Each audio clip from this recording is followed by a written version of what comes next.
Happy New Year, everyone, and welcome back to the Insiders Lounge.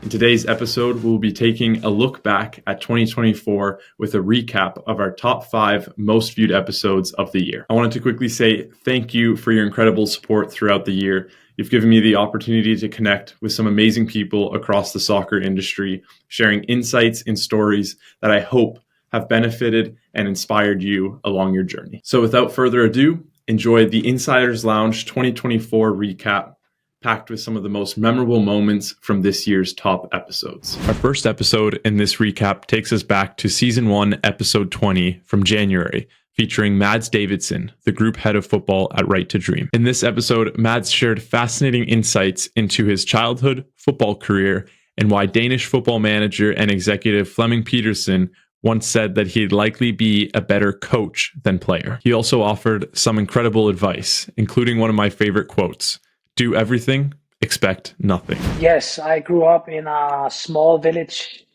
North Zealand in Denmark, north of Copenhagen. And in those years, in the 80s, there was not so many possibilities, to be honest. That we didn't have computers or mobile phones, and it was not an area where maybe there was so many things to do. So there was a huge stadium with 4 or 5 size pitches that were just open. So of course, as a kid, that's where you ended up playing. If you didn't train with the team, then you played there before the training, and you played there after school. The playing career we can end quite quickly, because it ended, first of all, quite quickly, and secondly, with the knowledge I have now, I obviously saw that I played too long in a small club before I then tried to move to a bigger club. And then I found out that the gap was too big. It's the same we, of course, see today, that if a player doesn't join us at whatever, 10, 11 years old, they come at 14, 15, it's basically too late to catch up with the amount of hours, with the intensity, with the quality. So I ended up came to as a 19-year-old to a third-tier club, Helsingør in Denmark, and that was my so-called prime. But I had a lot of injuries as well, and there was not an excuse, but it was actually an explanation why I decided to quit young, because I obviously liked to play. I loved the game. But then I was too frustrated of constantly being rehabbed. And then I decided to leave football as very young, and went to university. And then I was kind of pulled back. And I think that goes a little bit into something we can also discuss, that you sometimes meet people randomly that end up being your pathway, or a big part of your pathway.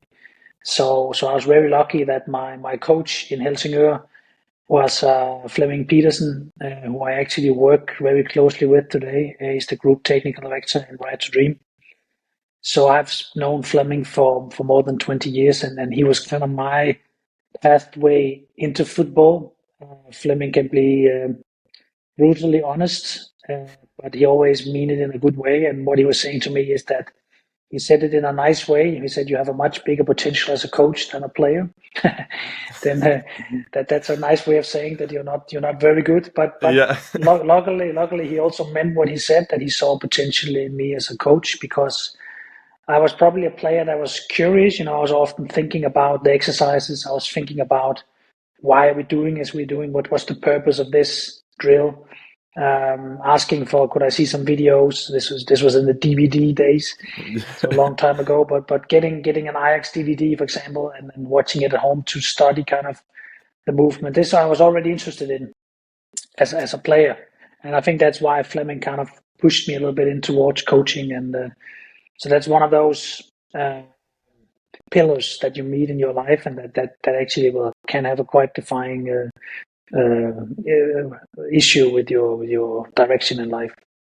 Yeah, I was going to ask, what was the main transition? Because every player that kind of ends up working in the business aspect, or the coaching, or whatever it is in football, normally has, whether it's a person or an experience or something that transitions them into their next phase.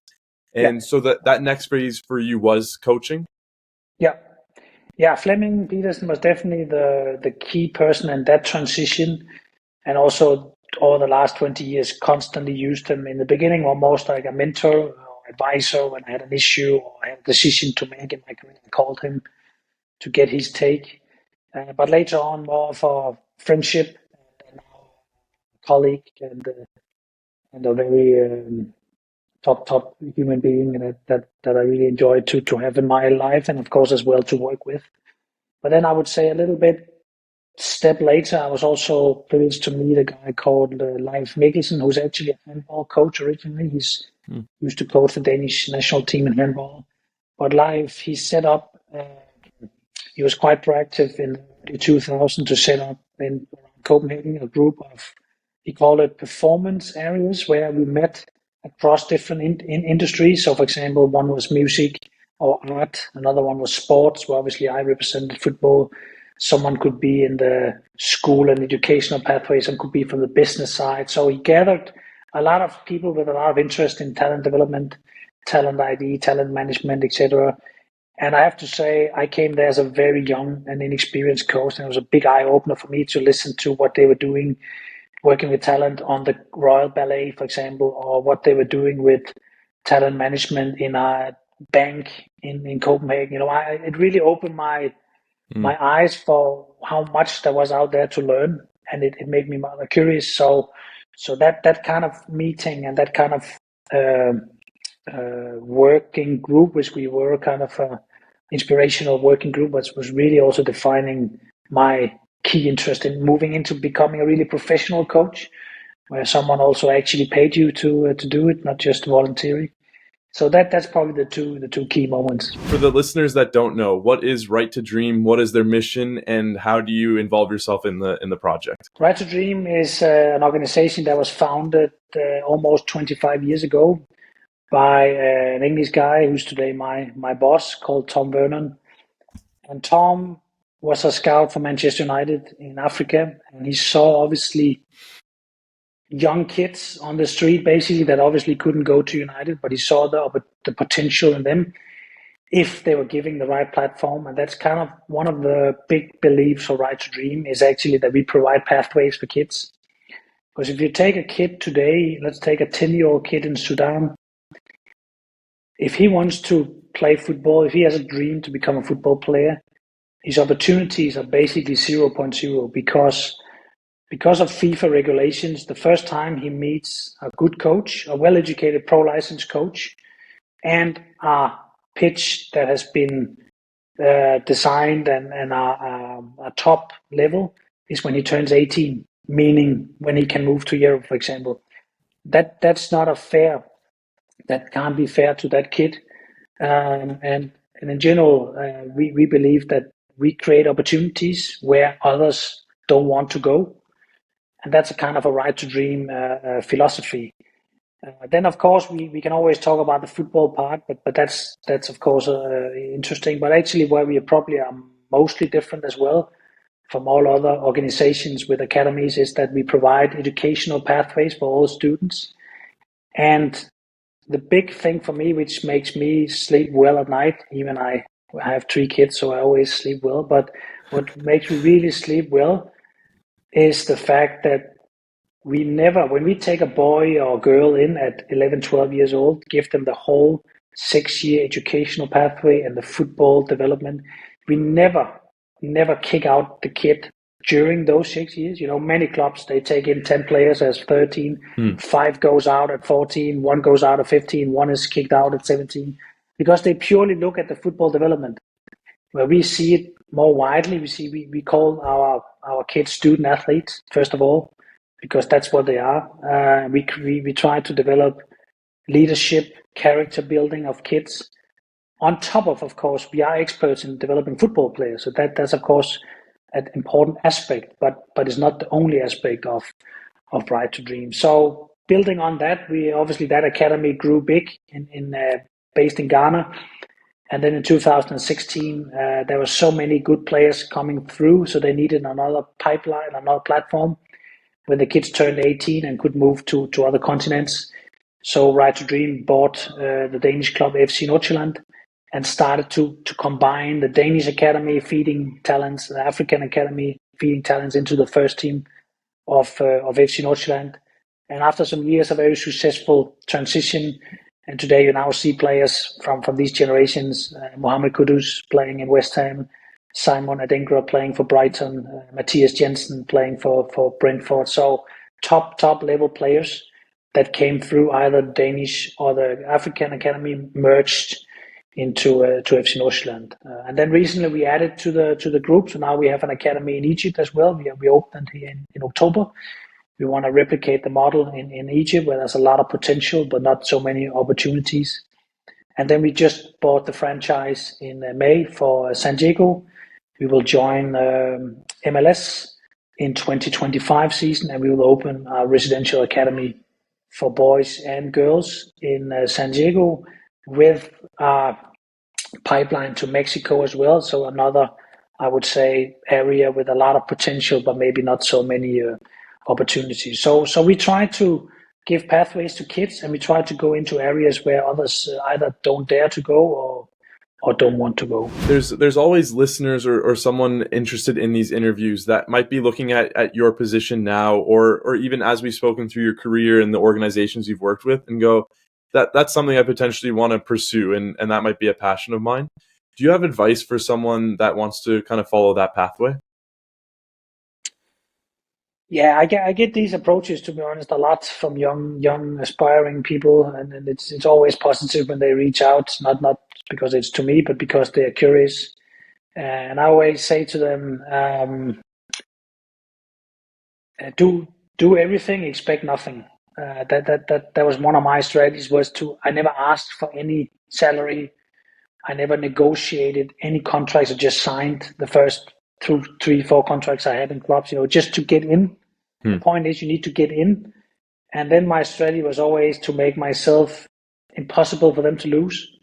So do such a big work and make the quality so high that when your low contract expires and you're kind of saying, well, I probably will move on here, they will come to you and say, listen, we really want to extend your contract. And I think that's what I've been privileged, is that I've always been asked to extend my contract, and the times I left club, I changed club, I was actually headhunted for the clubs. And I'm not saying that because I'm better than others, but I think the strategy worked, especially my early years when I didn't ask for a lot, neither financially or logistically. I just accepted whatever they had for me. If it was at the beginning a bus card or something like that, then that's fine. Then I go from there.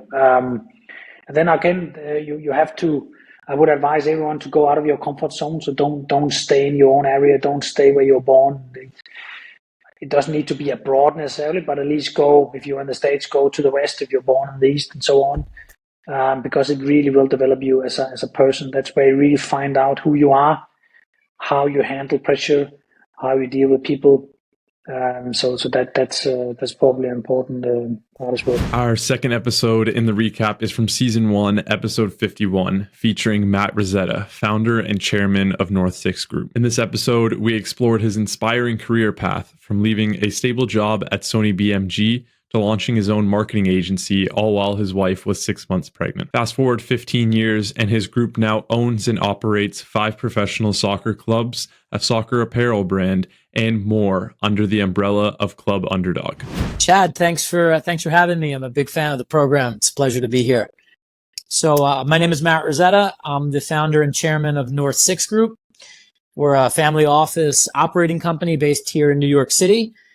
And we have 3 main divisions. One is media and marketing. Another is a ventures division. And then the third, and I would say the most exciting, or the one that people get to tend to be most interested in, is our sports and entertainment. So right now we have 5 soccer clubs under our ownership, as well as an interest in a sports apparel company called Diaza, and all of them live under our sports and entertainment arm, which is called Club Underdog. Well, I was always really ambitious growing up. I grew up, as I mentioned, the grandson of immigrants. I was always very connected to my grandparents. My grandparents, as I mentioned, immigrated here. Classic, typical immigrant story. They came here. They didn't have knowledge of the language. They didn't have a network. They really struggled in many ways, and sacrificed is probably a better word, for many decades, to put my mother and then obviously myself in a position to do something successful with our lives. And I was always very, driven and motivated by that. I always felt like I had an enormous responsibility to do something with my life when I grew up. I didn't know at the time what it was going to be. Fast forward, 20 some odd years later, I didn't know it at the time, but it became a media and marketing firm, which I started, called North 6 Agency. It was actually named after the street where they immigrated to. So obviously you're sensing a theme here. But that was, that was my childhood. I always felt an enormous responsibility to do something positive with my life, because I felt like I had no excuses not to. I felt like I had all of the resources around me. I was put in a position, thanks to my parents, thanks to my grandparents, to do something that they, in many cases were not able to do. And I felt like I really needed to do that to, to live up to my own expectations for myself. They never put any real pressure on me. It was always just kind of self-inflicted pressure. But I did, then I got out of college, went to Iona College. Now I own a university just north of New York City.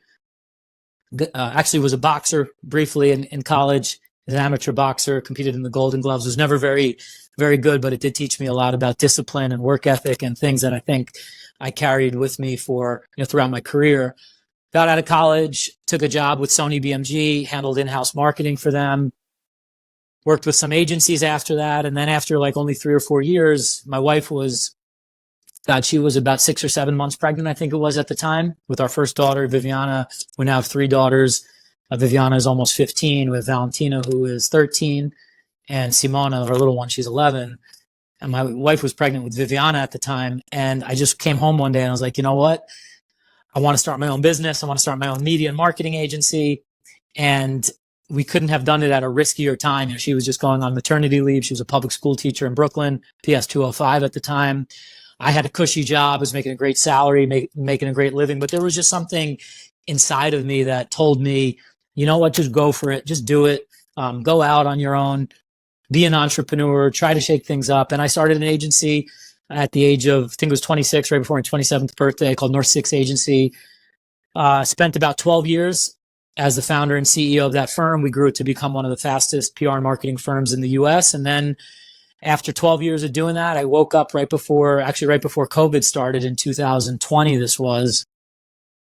And I was just ready for new challenges. And I wanted to start investing in businesses I was passionate about. I wanted to start learning about businesses that I could really get excited about and get out of bed with a sense of, feel like I had a sense of purpose every morning. And flash back to my childhood, some of the fondest memories I had were hanging out with my grandfather, sitting on his lap, watching soccer. And that's what ultimately took me to our soccer journey. And we wound up investing in an Italian soccer team where my grandparents actually came from, close to where my grandparents came from, not exactly that area, but close, called Campobasso. And now here we are. God, it's 4 years into the soccer journey, and we have 4 or 5 clubs under our umbrella. We have an apparel company. I, never in my wildest dreams would have thought that I would be here, but it's an amazing feeling. It's a privilege to be working in this profession, to wake up every day and to be in sports and in soccer and to be surrounded by the people I'm surrounded with. Really feels like I'm living a dream in many respects. You mentioned the idea that it started from the agency, and you sort of skipped it over, but I think it's so important, the idea of commitment, actually committing to something. Like you said, you're in a cushiony job, you're in a time period where it doesn't ever feel comfortable to make that jump. What made that decision? Like, what was the idea behind that, where you're just able to sort of click your fingers and go? And then now if we fast forward to taking ownership over clubs, all the deals that you're constantly working on, commitment is a huge part of all of that. And I'm curious where you get the aspect where you're just willing to, like, okay, I'm doing this no matter what. Like, I don't care what the outcome is. I'm just ready for it. I think, Chad, a lot of it is sort of what you just hit on too. A lot of it is naivety. At that age, at 26 years old, I think I had no business experience. I had no, resources. I didn't really have any money, frankly. I didn't have a network. So there was almost this sense of, you have nothing to lose. It's almost like when you have nothing, there's nothing to lose. So when you have everything, you have everything to lose. When you have nothing, you have nothing to lose. So I think that's really a big part of what drove me to. And then I think entrepreneurs are always looking at things and saying, hey, I think I can do this differently. I think I can do it better. I think I can do it more innovatively. So I was looking at my job and I saw a lot of things I liked and I saw a lot of things I didn't like. And I thought, frankly, I could do better on my own. And, I think that's what drove me. Ironically, I wrote a book with the 100 most valuable lessons I learned in our first 10 years of business. And one of the lessons I talk about in the book is your survival days. And it's funny because when you're just starting a business, your podcast, you probably can, I'm sure, relate to this in many respects. Your early days, like you're just trying to survive. You're falling in love with the idea of making it on your own. You haven't made it yet. You're just kind of falling in love with the idea of making it on your own. So every day is really just a fight for survival. You're fighting to compete. You're fighting to convince employees to come work for you. You're fighting to convince clients to come sign with you. You're fighting to convince, you're just fighting constantly for survival. And I think a good trait that I encourage all young entrepreneurs to carry with them is live every day like it's your survival days, your basement days. I was in the basement back then, so my basement days. Because now I got into soccer investing, then it was about 12 years after I'd started my agency is when we first got into sports investing. And it literally took me back to my survival days. I had no network in soccer. I had no experience running a soccer club. I never really played soccer growing up. I played soccer till I was about 14 or 15 years old. So what the heck would qualify me to run a soccer team? It was very much that same element of just survive, figure it out. There was a lot of naivety, I think, that played into it. But then 4 years later, we've learned, we've experienced, the highs, the lows, and everything in between. And we've come out, I think, now as really strong operators. I think I would put our track record and our abilities as soccer operators, professional soccer operators, up there against anyone in the world right now. But it started in many ways the same way that it started for me with the agency 15 years ago. It was just naivety and fight for survival and telling myself, hey, why not me? Why not us? Now let's get into what you're currently working on, the North 6 group and Club Underdog. Where do those two align? You mentioned kind of how they're separate entities in their own sense, but they're actually partnered together in a sense. So let's get into the sort of origin story of the two of them. You mentioned the kind of COVID timeline was when that first hit off, and then we'll get into the actual teams and the project itself. Yeah, so Chad, as I mentioned before, I had started this agency, North 6 Agency, served as a CEO for 12 years. We scaled it to become one of the fastest growing firms in the U.S. It was a source of incredible pride for me and for a lot of people who called N6A and still call N6A home for many years. I woke up and I was 30, God, how old was I? I was 37 years old. And I just wanted to do something new. I wanted to challenge myself, to try new things, to invest in new things. I think entrepreneurs always have these curious minds. So you're always constantly asking yourself, hey, can I do this? Can I figure this out? Can I enter this profession? And frankly, I was motivated by the fact that, not that there's anything wrong with this, but in many ways, I felt like I was sort of typecast as a marketing and PR executive, which was great. There's nothing wrong with being a marketing and PR executive. In fact, I owe so much to the marketing and communications profession, but I kind of wanted to show people like I was more than that. I could do more than that. And that's basically what brought me to the next phase of our business. So I basically reset and I said, look, I built this incredible network through our marketing firm. We have a great business. It's a service business. It generates a significant amount of positive cash flow for several years at that point. So financially, we were in a position, fortunately, where we could take, some risk. And, I started basically taking some of the cash flow that the agency was throwing off, and I slowly built a diversified portfolio where we would take that cash and then we would invest it in other types of businesses initially that I was just curious to learn about, soccer being one of them. And that's how we got into soccer. So I said, here's our agency. It's really successful. Let's take some of the cash that the agency is generating and let's invest in something that is totally, to the average eye, is totally, different than a marketing agency. And it was a sports franchise, soccer club, European soccer club. I didn't realize it at the time, but the marketing and PR firm actually turned out to be an incredible asset for the soccer team, because you have a built-in promotional vehicle, and the soccer clubs really are the best media and content platforms in the world. And you have a built-in agency that can tell the story of the club and can recruit new fans and manage content and build narratives and stuff so that actually turned out to be an incredible asset for us. But that's how it all started, this PR firm. Then I started taking money, cash flow from the PR firm, investing in other assets, including sports, soccer franchises. And now it's become obviously a dimensional holding company. North Six Group is the name of the holding company. And then underneath it, we have those three primary subsidiaries. One is media and marketing, which now includes 4 or 5 agencies that we've merged together, including the one I started, N6A, North Six Agency. We have a ventures division, which basically does, VC, primarily angel investing in startups that, we like, entrepreneurs that we feel, are going to do something special, businesses that we can get behind. And then we have our sports subsidiary, which is Club Underdog. And, I know we'll get into Club Underdog in a minute, but, we've always been an underdog, going back to my basement days, going back to my childhood. I really always was somebody who had a soft spot for underdogs. I felt like my family, certainly more than myself, because I had a lot more resources growing up than my parents and my grandparents did. But I always felt like my family was sort of the quintessential underdog story. And just like so many of us, like millions of us.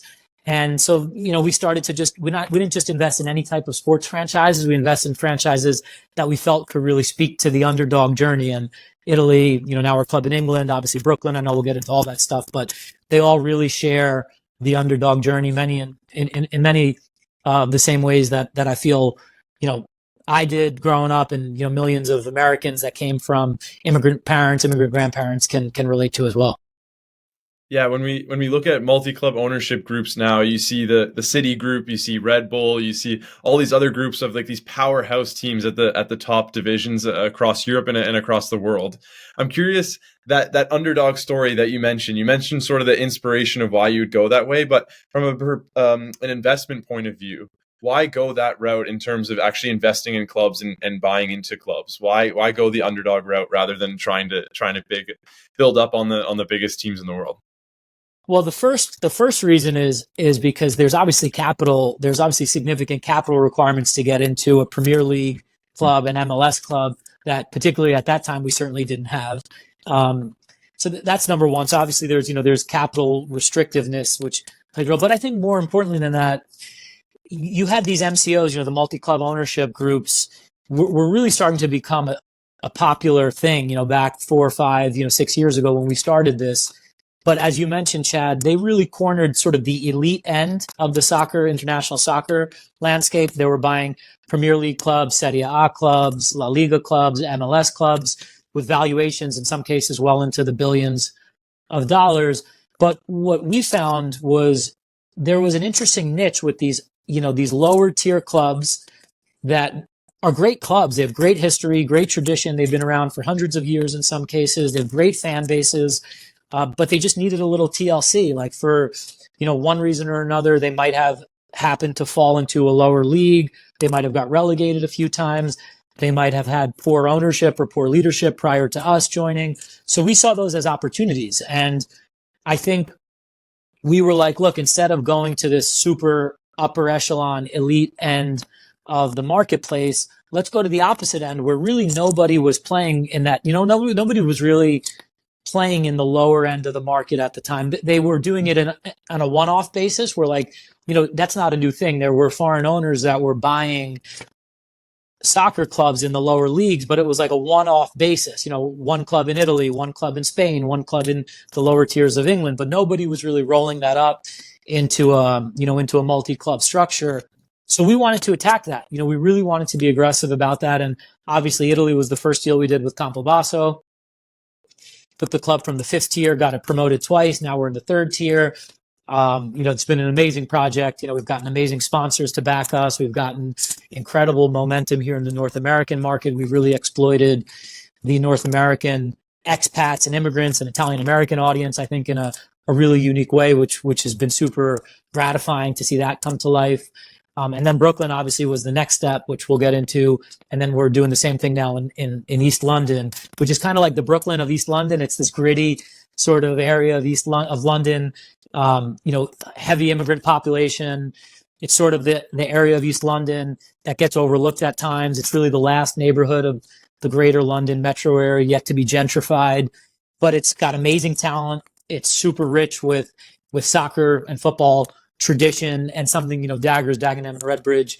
We feel we could build something really special out there. So obviously you're sensing a common theme in our investments. Even the soccer apparel company we bought an interest in, Diaza.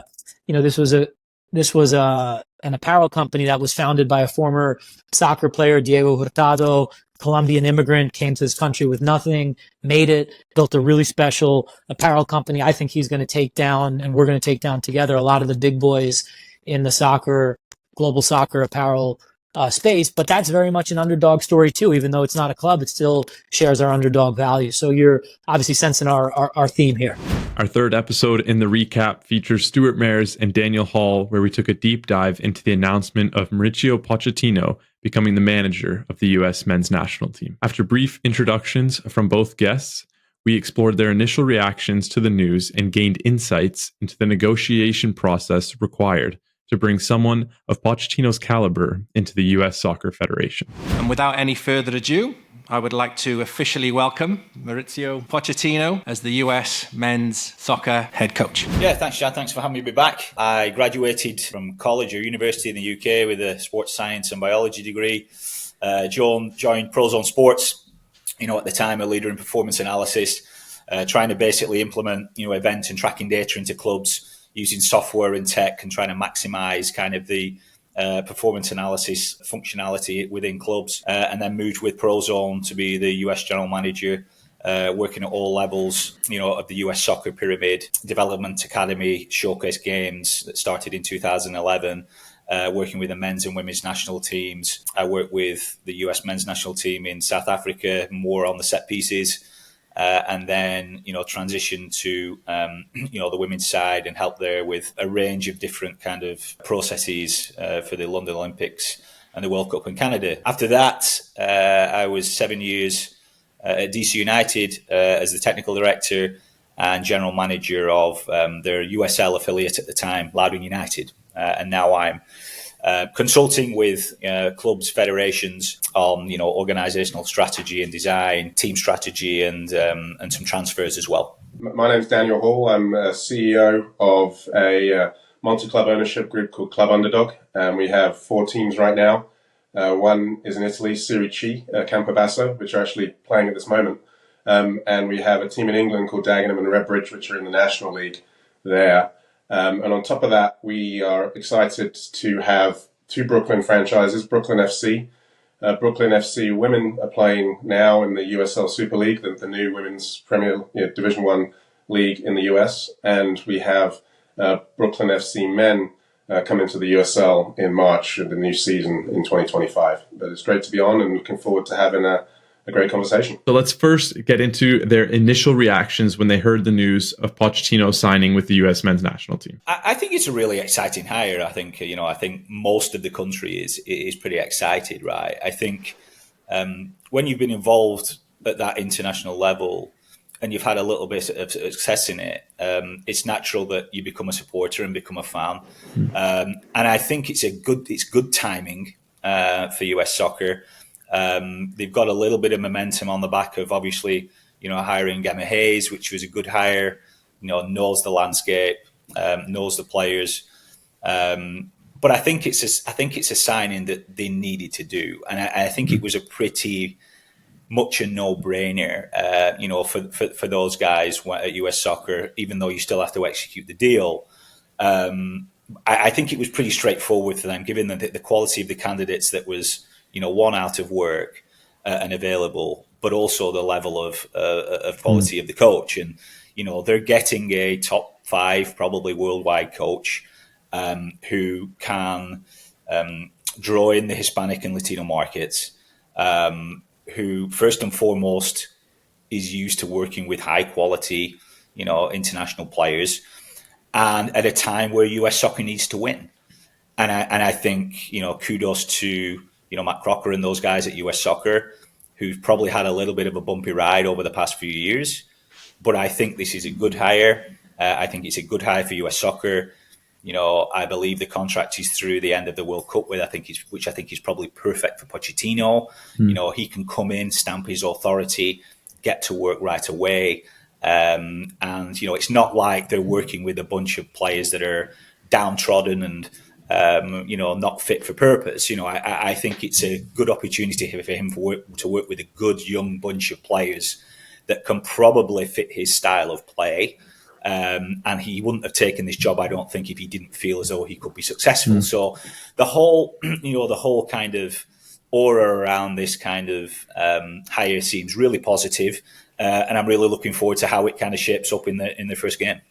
Yeah, I mean, I think it's a great hire. I think it's a statement of intent by the USSF, and I think it's one that has potential to really take the team to the next level. So I certainly think it's a good hire. And, no disrespect to any predecessors, but I think it certainly shows a level of ambition and a certain caliber of coach coming in that really could help the USSF to do well in the World Cup coming up and get the best out of the players. You think about his record at Tottenham and Paris Saint-Germain and Chelsea in particular. He did a pretty good job all around there and is a great coach.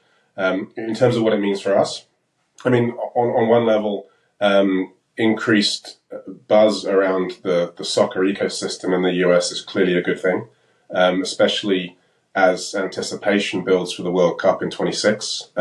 We want people in the US to be watching a lot of soccer, both here and in Europe, and getting excited for the World Cup. And I think the more excited folks are about the World Cup and the prospects for the US national team, the more time and engagement they're going to spend in the US soccer ecosystem. So we really like the hire from both a perspective on the field and potential for performance, and also off the field for the the US soccer ecosystem and our franchise as a whole. Now that we know both Stuart and Dan's initial reactions to Pochettino joining the US men's national team, I wanted to get a better understanding of the negotiation and hiring process.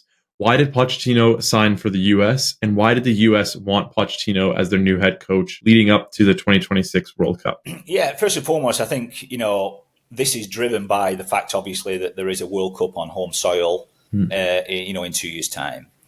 And US soccer would probably realize that they have to be very aggressive, in terms of where they're looking to look for a head coach. They realize that they have a good bunch of players that probably need a fresh challenge, a fresh impetus.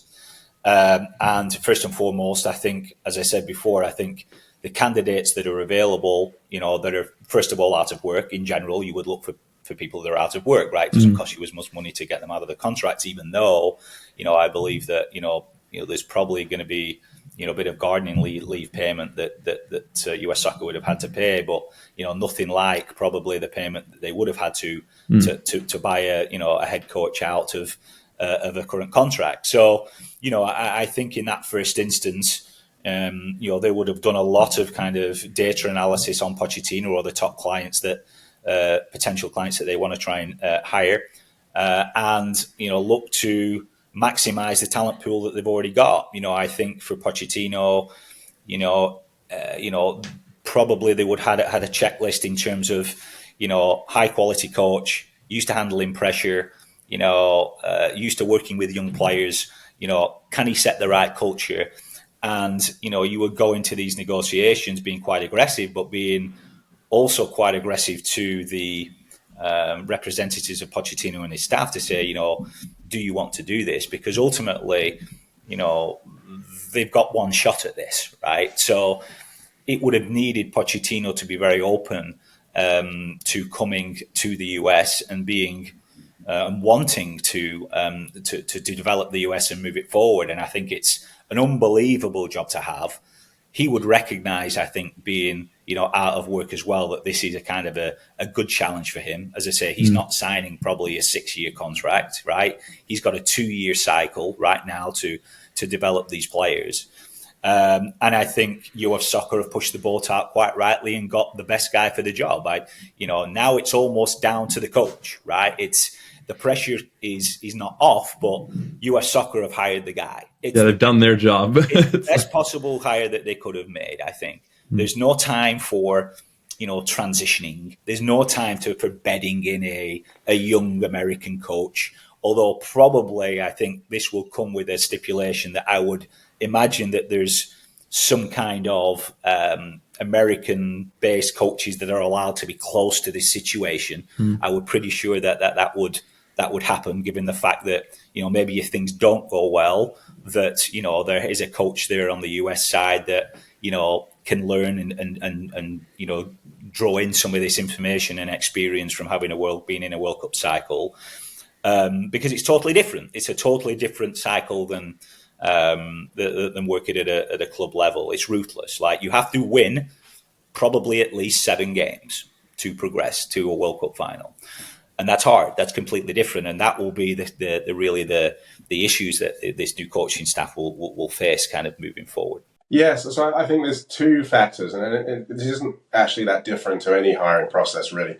I think you need to look at performance and potential for performance, and also fit. And so, you want to get the best coach or manager that you can for your position. So, in our Serie C team, Campobasso, be realistic. We're not going to get Pep Guardiola to come and manage. He's in the Premier League. But so you want to get the best coach that you can get for your level. And I certainly think, Pochettino is a top class coach, and the US has a lot of potential. So they did really well there to get Pochettino. But also, fit is important, cultural fit. So I think you need to look at how the coach operates, whether his philosophy in terms of how to play the game aligns with what you see as the philosophy of your club as well. And also, it helps if the incoming coach has connections that can be easily plugged into. And if you think about this Poch situation specifically, we've mentioned the overlap with Emma Hayes at Chelsea. But one thing we haven't mentioned yet, which I think probably would have been pretty instrumental in getting Poch to come across, was the sporting director on the men's side, Matt Crocker, being at Southampton with Poch, back in the day. So the link there, the fit there, probably made it easier for the US to be confident that they're making a good hire, and also easier for Poch to think he was confident it was a good move for him as well. This next episode is a standout for its vulnerability and insight, as Bingy Lara, head of academy recruitment at Seattle Sounders, opens up about his playing days and the challenges he faced transitioning out of them. He shares how he struggled with losing his sense of identity, feeling directionless, and turning to painkillers in order to deal with injuries. Bingy also highlighted the crucial role his girlfriend, now wife, and his coaches at Kentucky played in helping him find purpose and staying connected to the game he loved. On top of that, he breaks down the key traits scouts look for in players, offering invaluable advice to those striving to get noticed. Hi, I'm Bingy Lara. I'm the head of recruitment for the Seattle Sounders Academy. There you go. If you can see there on the side. And I try to find the next young pro player pathway kids for our academy, and hopefully they can home someday play in Lumen Field. So let's get into, you hinted a little bit at your career there. So I'd love to hear more on your youth career going into the college level, and then also your transition into scouting, into coaching. You kind of had an interesting adaptation, and I love to hear how athletes are able to kind of transition all of that time and effort you spend on working to become maybe it's your goal as a professional athlete and you want to focus a lot on that, and your whole day almost surrounds that. And then all of a sudden you transition into something new. So I'd love to hear how you did that as well. Yeah, well, it's as I tell young players and they're developing, it's a rough road. Development is non-linear. It's the number one thing I tell every player. And sometimes they think it's just rhetoric. I'm like, no, it's development. You're going here, there, and everywhere. And if you can ride the course, stay the course, and be true to yourself, then I think you go there. But yeah, I guess starting out in New Mexico, in order to get the best competition series, we'd have to go out of state. We'd have to go compete, and we'd go to these tournaments in California. And I think the biggest probably event that I went to as a youth was Dallas Cup. And at the Dallas Cup, I got recruited. And Disney Showcase. Disney Showcase used to be like a top division. It was just like one division, and all the top players went. All the top teams went. And our team from New Mexico, Striker FC, we were a smaller club, but we did well. We had some players that kind of put it together, and a great coaching work ethic that kind of instilled in us that we can go out and do this thing.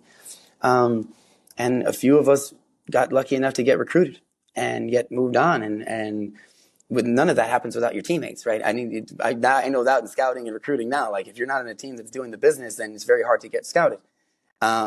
And I look back at all those times with all those guys, and they're all professionals in every other field that you could think of, but they were there doing the push, right? And then guys like myself, Edgar went to Mexico to play down there. Noel Castillo, his little brother as well, went down to Mexico and they did well.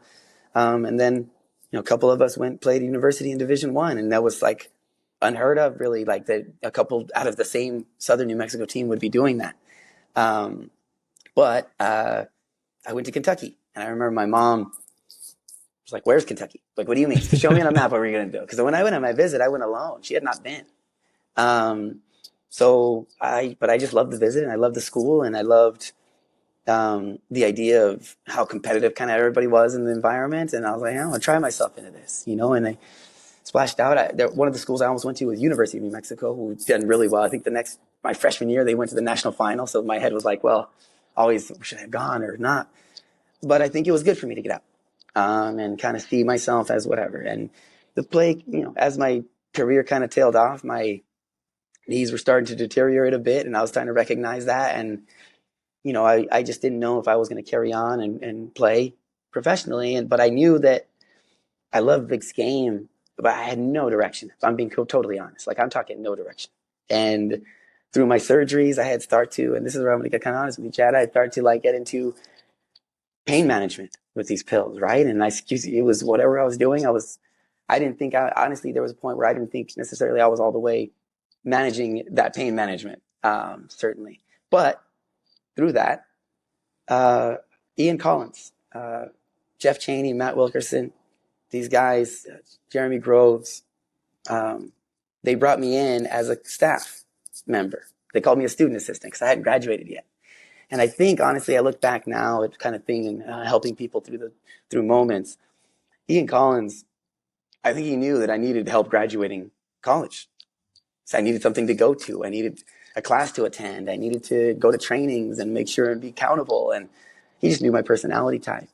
And as you drop, and anybody that stops playing and kind of tails off of their playing career, you not just lose the game, you lose your identity. Your identity is tied into your game. Like everybody ever told me, it was Bingy the player.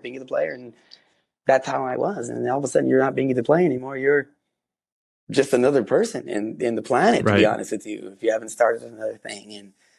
And Ian Collins kind of given me the opportunity. And then my oldest brother would call me every morning and was pretty much demanded that I go apply for a graduate degree.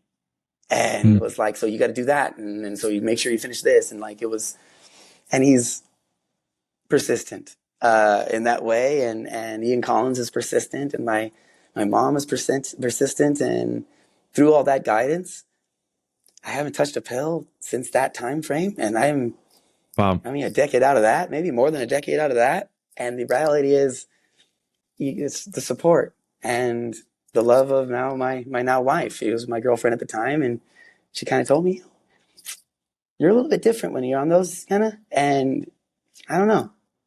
The way she didn't even slander me, but she just said, I don't know. That day I stopped. Wow. And so do you know what the pathway? Yeah. Do you know what they saw in you? I'm curious. Maybe if we speak on if we were to bring Ian in this and we were discussing it with Ian, what do you think he saw in you that made him want to jump in and give you that support, or even your brothers? Obviously, there's the brotherly love, but what do you think they saw? I think they saw something different in you to say, hey, you know what? We're going to put time towards you, the support that you need to get out of that situation. I couldn't really comment on what they saw in me. I guess I can comment on what I would see and how I invest my time, and saying if there's a spark of something, if it's something maybe you see outside, external, that's kind of causing a lot of the things. It's not really internal when you work with the person and there's no, inherent problem with the dialogue, with the intentions. Then generally it's just somebody needs a little bit of a nudge. And for Ian, my path with Ian was some way, he was, known as one of the most intense college coaches to ever coach in the NCAA. And I made it through that school, and I feel very, very proud of that. But also throughout that time, I never had a hesitation that he cared about me. Since the moment he met me on my official visit, that he cared about what I was going to do. He was very hard on me. And very, very, but also as I transitioned from the player into a coach, I think he valued my game sense. I think he valued my ability to kind of talk to talk to players. I had played with a bunch of the guys just previously, so it was a Right. lot, some of the incoming freshmen, those guys they don't know who I was, so they were just kind of coming in with their, chip on their shoulder. But it was a learning curve for me. But what they saw, man, Chad, sorry, I couldn't tell you what my wife saw in me. I couldn't tell you, buddy. It's more like really fortunate to have whatever they saw, I would say, is my comment. So you mentioned a lot there, the personality traits of a player and the family setting that he's surrounded by. One of my next questions that I had was sort of that key trait that you look for. Obviously, there's the physical traits of a player. There's the tactical traits of how are they approaching the game. But I'm curious, your number one trait. What are you looking for right from the start of a player? Because we discuss this a lot with coaches and different recruiters across the board. And you eventually get to the point where, look, a lot of these players are at an elite level. They play fairly similar. So what are those key traits that you look for then past that sort of physical or tactical trait? Yeah. Okay. Well, there's two things that I would say are Sounders Academy things. I found players that actually matriculate to the first team and even to the second team. And the second team is a difficult place to crack too. Like even getting into a MLS Next Pro team is fascinating. But there's two things I kind of go with. And one of them is, it's easy. I kind of talked to my brother Kiki about this. It's competitive grit. Like basically, but it's consistency. So like basically, if you come in and you're competitive on a Tuesday and a Thursday, but it's kind of spotty, or are you always that gritty? Are you always that competitive? And those kind of people, they want to compete in all kinds of things. And sometimes off the field, they're less so. But once you get into a rondo at the beginning, once you get into, they're racing with the pennies, they're dying to win those little things in trainings. And you're like, what the heck? Like, why would you care that much about the penny race? But they do care about the penny race because it's everything to them. And that's what kind of competitive dogs we're looking for here, right? And then the other side, major component, and this is every position, this is every positional profile, this is goalkeepers up to the 9, is they have to be learners. So I mean that by, like, sometimes you can gauge that by watching how they interact with a coach, or how they interact with maybe a leadership on the team, or communication to the team. Or the one that actually is one of the most difficult to track is, say you got like a left back that gets smoked by the winger. You're watching this left back and you're actually looking for a good 1v1 defender. You're looking for that. Like, that's what you need. Yeah, this is what we need. And you get that player gets smoked and they're like fully toasted by this player. And you're thinking, okay, the next time, let's see what they do. And then maybe they step in a different way, a different angle shade, and force it a different direction. Maybe they still get something off, but there's just a little bit more of a delay on this player. Then second, maybe they start reaching out and they're talking to the center back about this next moment. Like, hey, this is going to happen. If they start to do things like that, they are learning within the moment, which is the most difficult thing to do in the game, especially when your heart rate's up and your buzz. I mean, anybody that's ever been above their head in a moment in a footballing match, you look at the clock and it says like 11th minute and you're like, oh boy, I got a long way to go. This feeling, it's something I scout, it's something I watch for, and I say, does this person learn from those moments? Then you can get them into your environment and say, yeah, well, they learn from experience, they learn from coaching. And like, that's one of the notes that I came back from the coaches and the staff from this weekend for the kid I'm recruiting, is he looks right at you. He looks through you when you're talking to him about it. And then the next moment he implements. That is gold, because that means a player can shift formations on the fly. He can shift positions on the fly. He's getting information, but also he can process new things fast, which kind of goes against maybe curriculum learning or stagnant learning. But I believe in randomized learning, which is a little bit of take some new things every day and you're going to get better critical thinkers. Our final episode and the most viewed episode of the year featured Mark Kelkenberg as we explored a comprehensive overview of college soccer and the 2025 MLS SuperDraft. Yeah, I'm Mark Kelkenberg. I'm basically just an independent scout, a little bit of a U15-19 coach, and I advise players around the youth levels and then even at the college level as well. No, that's great. I want to dive into, you mentioned JUCO already there. So I want to dive into, like, let's just cover the overall college soccer space for someone that has like no idea. Like I'm sure as like a European or even Canadians looking at the college soccer system, it just looks like complete chaos. There's like all these different divisions, all these different leagues.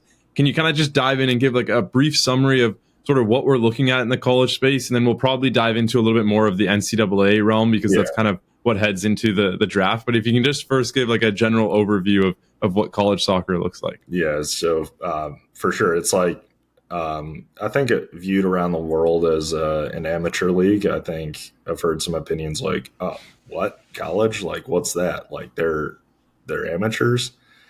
And you got to like dive into it a little bit deeper than that. Like, I mean, Division I alone has over 200 men's programs, and the way they organize it is just a long list of different conferences.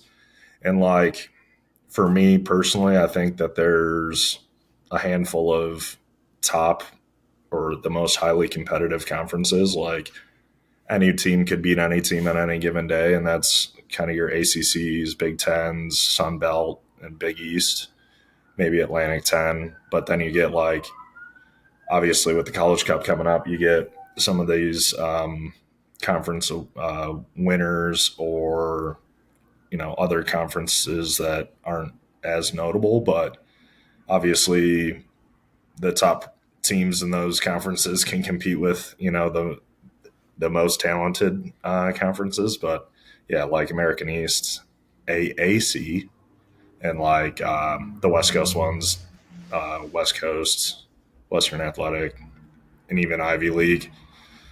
So yeah, the way it's organized now, I think, is about as good as you can get it. I have, we'll talk about it, but some suggestions going forward. But yeah, I think like, you got Division I, Division II, Division III. Division I is kind of like the pinnacle where, Division II or Division III players ultimately might want to try to transfer up just to get more exposure. But honestly, you can find good players anywhere. I mean, from my alma mater, Buffalo State is just D3, and we had one guy transfer to Syracuse and then get drafted by Orlando City. So it's all possible. And, we had kind of talked about NAIA, which I think it's just a different governing body in its shortest terms. And it's kind of funny. I was like looking at it and I'm like, well, if people took the time to, kind of do what I do, but focus on NAIA and like JUCO specifically, like you could probably find some really good players. And obviously they end up coming up through Division I. We got like obviously Moise Bombito. That's who I was thinking of. Yeah. Ibrahim Kande was from the same JUCO. So like they have like a handful of really storied programs down there, like Iowa Western, Monroe, Tyler, pretty successful over the past several years. And they obviously do produce really good players. And I think you see a lot of, especially international guys for NAIA that just want to like keep playing. And it's probably, I assume it's because they love it. And, you got to go season by season and just see where you go. Because even I'll give a little plug to USL League 2 because, they kind of go hand in hand with like the college guys all play in the summer, whether it's USL League 2 or NPSL. And you'll even find like Jack Stainrod from Dalton State. That's an NAIA school. Like he was a Sheffield United youth player, and he was one of the top performers in that summer league. So, these guys come from academies around the world. And yeah, I think the pathway anywhere, as long as you can try to get or like keep performing and keep getting noticed, you never know where you can end up. I think maybe the last thing I'll say for Division I focus, just for a sense of what the teams are comprised of.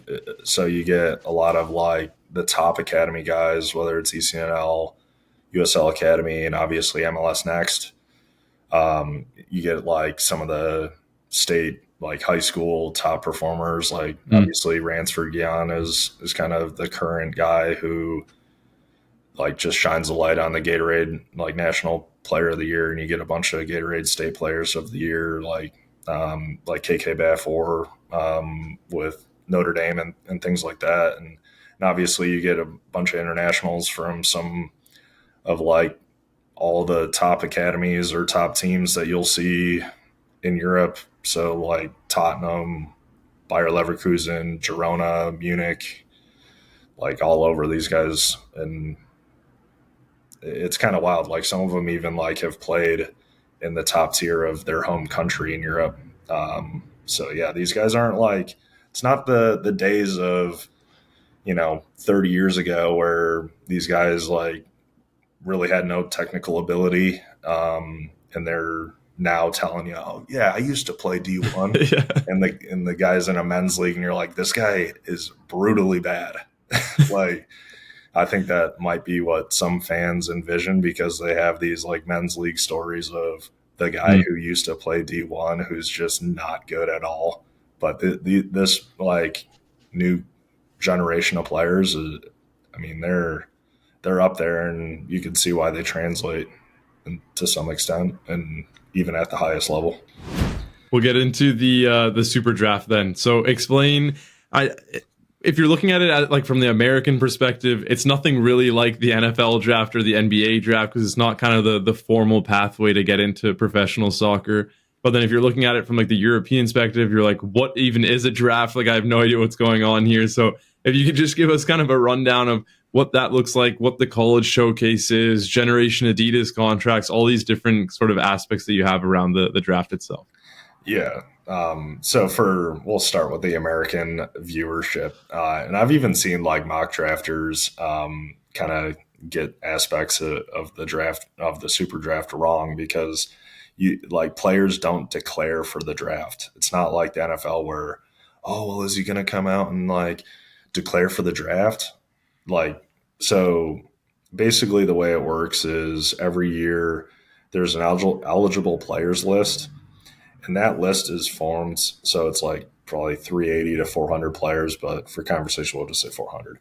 So of those 400 players, it's basically every club in the MLS creating a list of players from the college game that they're interested in potentially drafting. They send it to the league office. League office compiles them all, obviously removing duplicates, and then that's your eligible players list. Mm-hmm. So like you really have to be noticeable to even get on it. But it's also kind of funny. I've heard stories like guys end up on the eligible players list and like they wouldn't even have known if someone didn't tell them. Like, oh, dude, did you see you were on the eligible players list? They would have had no clue.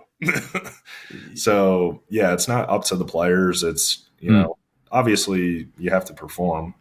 So it is in their hands, but to a certain extent. But on top of that, like, in the ways some clubs do it, some really pay attention. Others maybe rely on coaches to give them lists. And then what I've like discovered too is like, agents will, have potential players that they're looking to represent, and they'll share that list with some of the clubs as well. And then that's how another group of players ends up on the list. But it's usually the same. Like agencies aren't really trying to represent players that aren't going to get drafted or things like that.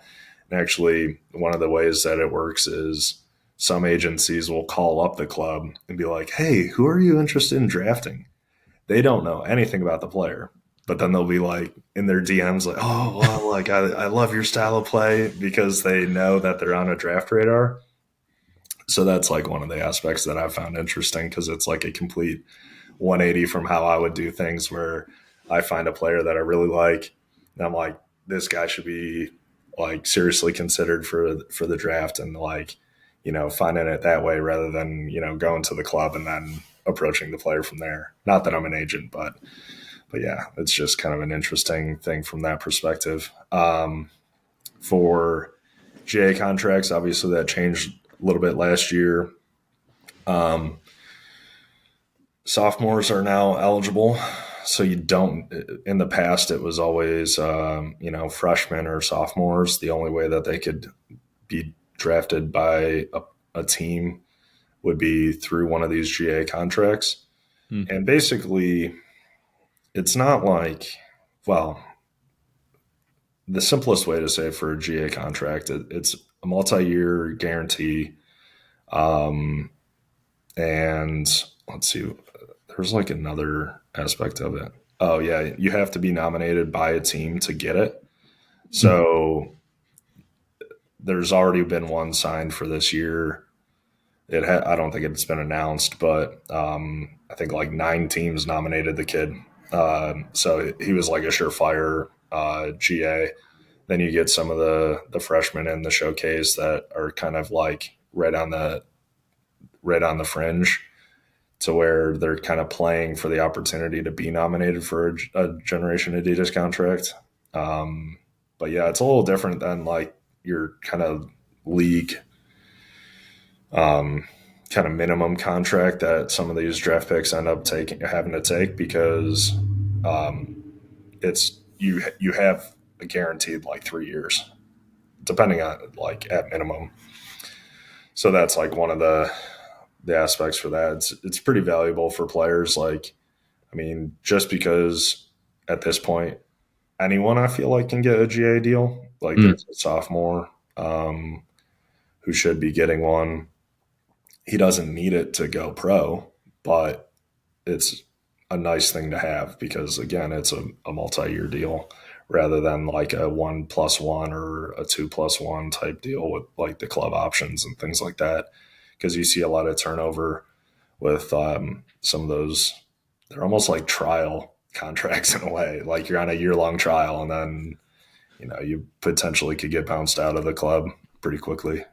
Especially with MLS Next Pro now, like you're not even necessarily going to be with the first team. So now it's like, okay, you're getting drafted to have a trial with the second team preseason with the first team. And then after that year, if you're not good, then sort of see you later unless we need you for another year or so.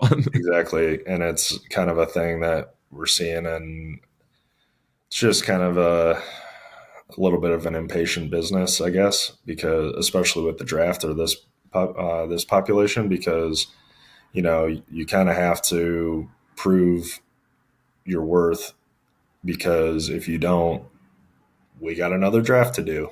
And we're going to take 3 more players or more, or less, I guess. But yeah, new players will come in every year. And, a lot of the spots like aren't, long-term until you really show that you're making a good progress and that you can translate to being a real first team type player. And that's ultimately the goal for half of these teams. And that's a wrap for the Insiders Lounge 2024 recap. If you'd like to watch any of the full episodes featured in this video, all the links will be in the description below. If you enjoyed listening or watching to this episode, feel free to like and subscribe on YouTube or leave us a review on Spotify or Apple Podcasts. It really helps us out. And lastly, as I mentioned earlier, thank you once again for all your incredible support this year. I'm wishing you all the best for 2025, and I will see you in the next episode.